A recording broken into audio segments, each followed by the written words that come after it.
하하 보강동 폐가 괴담은 무한도전에서 하하가 직접 얘기했던 귀신 이야기입니다. 고등학교 시절 서울시 보강동 골목에 20년 동안 방치한 폐가가 있었는데 무슨 이유인지 팔리지 않았습니다. 어느 날 너무 심심했던 밤 친구들이랑 독서실에 있다가 친구 7명을 모아서 그 폐가로 갔습니다. 폐가에 도착한 우리 8명은 폐가 대문 앞에서 가위바위보를 해서 4명씩 두 팀으로 나눈 다음에 1조가 선발대로 먼저 출발을 했습니다. 그런데 1조가 집 안으로 들어가지 않고 대문을 열려고 쩔쩔매고 있었습니다. 알고 보니 4명이 대문을 열려고 밀었는데 열리지 않아 들어가지 못하고 있었습니다. 그래서 나머지 4명을 불러서 8명이 다 같이 힘껏 밀었는데 대문은 도무지 열리지 않았습니다. 그러는 있는 사이 친구 한 명이 에이 안 열리잖아 하면서 말도 안 되는 상황이 벌어지자 8명 중 4명이 겁을 먹고 집으로 도망을 갔습니다. 저를 포함한 4명도 덩달아 같이 도망치려 했지만 이왕 여기까지 왔는데 그냥 돌아갈 수 없었던 저는 남은 친구들에게 저 앞에 있는 수영장까지만 가서 남자답게 소변 보고 오자 빨리 도망가기 없기다. 그렇게 수영장에 도착하고 지퍼를 내리고 소변을 보려는 순간 저와 친구 한 명이 남게 되었습니다. 도망치고 싶었지만 이미 소변을 보고 있어서 지켜보고만 있어야 했습니다. 바로 그때 갑자기 바람이 휙 불더니 문이 쾅 닫혀버렸습니다. 저와 친구는 무서워서 그대로 도망치고 싶었지만 조금 더 둘러보고 싶은 마음에 꾹 참고 현관문을 열어 집 안으로 들어갔습니다.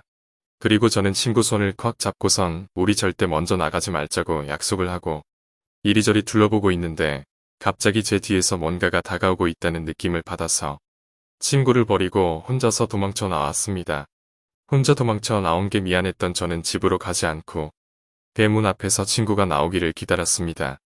그런데 10분이 지나도 20분이 지나도 30분이 지나도 나오지 않자 눈물을 흘리면서 미안해 빨리 나와 진짜 미안해라며 친구가 나오길 바랬습니다. 다시 폐가 안으로 들어가서 친구를 데리고 나오고 싶었지만 용기가 나지 않아 마냥 폐가 밖에서 친구를 기다려야 했습니다. 그렇게 시간이 흘러 1시간이 지나자 대문이 열리면서 친구가 나왔는데 넋이 나간 사람처럼 침을 질질 흘리면서 대문 밖을 나왔습니다. 그리고 그 친구는 저에게 이상한 말을 했습니다. 너 혹시 쌍둥이니? 저는 친구가 하는 말이 이해가 되지 않았습니다. 하지만 잠시 후 저는 친구가 왜 쌍둥이냐고 물어봤는지 이해할 수 있었습니다. 친구가 해준 이야기는 충격적이었습니다. 제가 손을 뿌리치고 도망치자 친구도 따라왔는데 갑자기 다리가 안 움직여져서 저를 따라서 나올 수가 없었습니다.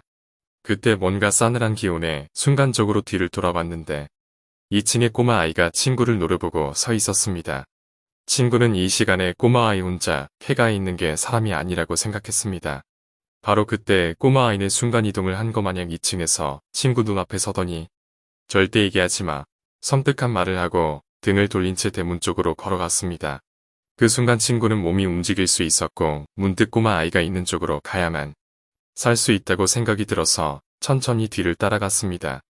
잠시 후 꼬마 아이가 가던 길을 멈추고 뒤돌아서 친구와 눈을 마주본 채 이 다음에 일어날 일을 아는 것처럼 말했습니다. 너 얘기할 거지? 친구는 말보다는 꼬마 아이의 얼굴을 보고 깜짝 놀라고 맙니다. 꼬마 아이의 얼굴이 어릴 적 하하의 모습과 똑같았기 때문입니다. 친구는 아무 말도 하지 못했고 꼬마 아이는 다시 대문을 향해 걸어갔습니다.